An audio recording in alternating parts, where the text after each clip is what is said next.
I get asked to speak a lot about our schools and our partnership and how we've achieved success. Our schools are all serving disadvantaged communities and yet are achieving great things. So A Manifesto tries to capture the thinking, and when I speak to schools and leaders about that work, I tell the story of our partnership.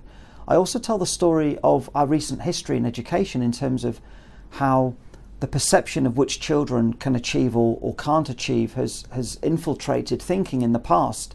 But when we flip that narrative around success for all and believing in all children, and when we put that into practice in schools, and when we tell the stories of bottom-up leadership rather than top-down leadership, it's really exciting.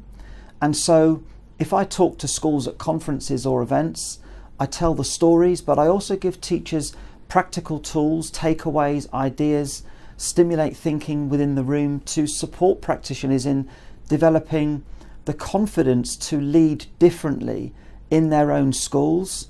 Again, I think the approach to how we should lead change in schools has been a little bit one-dimensional.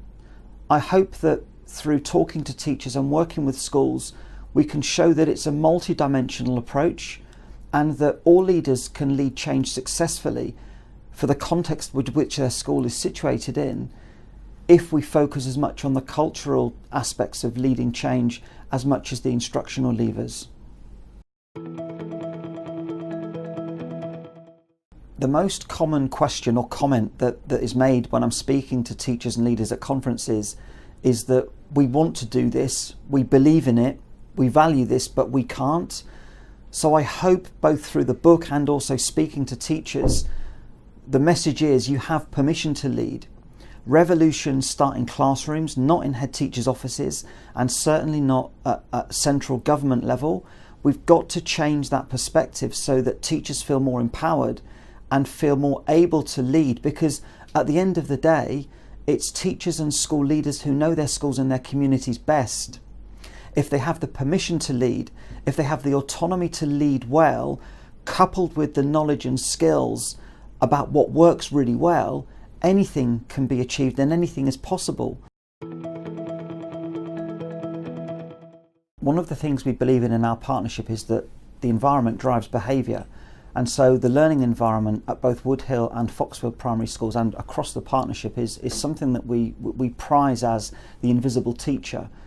Just as you would walk into a beautiful art gallery or a museum and you feel different when you're in a beautiful space, we believe that our schools should represent that aspiration too. So actually some of the change that we delivered at our schools, both schools, came about through an attention to detail and focus on changing the learning environment so that it became more of an aspirational place to learn. We also link learning environment to curriculum expectations so that the journey of learning means that children's learning is celebrated. We have this belief that nothing is finished unless it's excellent, and so children understand that learning journeys are crafted over time and that the culmination of that excellent learning is displayed beautifully around our schools to celebrate the children's achievements and the quality of learning that we expect for all children. It sends a powerful message to children about what we believe in, that their learning matters, that their learning is important. Aesthetically, it also sends a signal to children, staff and visitors that come to our schools that you're in a space that treasures learning and prizes excellence at every opportunity. One of the things I've written about in the book is our work on greater depth learning.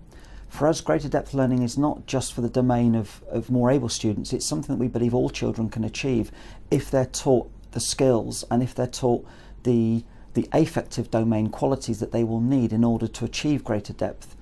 So through carefully planned learning experiences, we plan for children to be taught how to use language, vocabulary, to reason more deeply, to challenge thinking, to challenge perceptions about the world, to make connections between their learning in school and other global issues, which means that for the domain of greater depth, our children have the knowledge, the skills, but also the language to articulate their views more confidently. In our partnership of schools, that's accelerated the percentages of children that achieve greater depth to double that of those nationally. So we believe that greater depth learning is not something that should be an add-on within the curriculum, but is fundamentally at the centre of curriculum design. And in A Manifesto for Excellence, I've written about how we've achieved this, and it's something I think that we should discuss more broadly within the education system.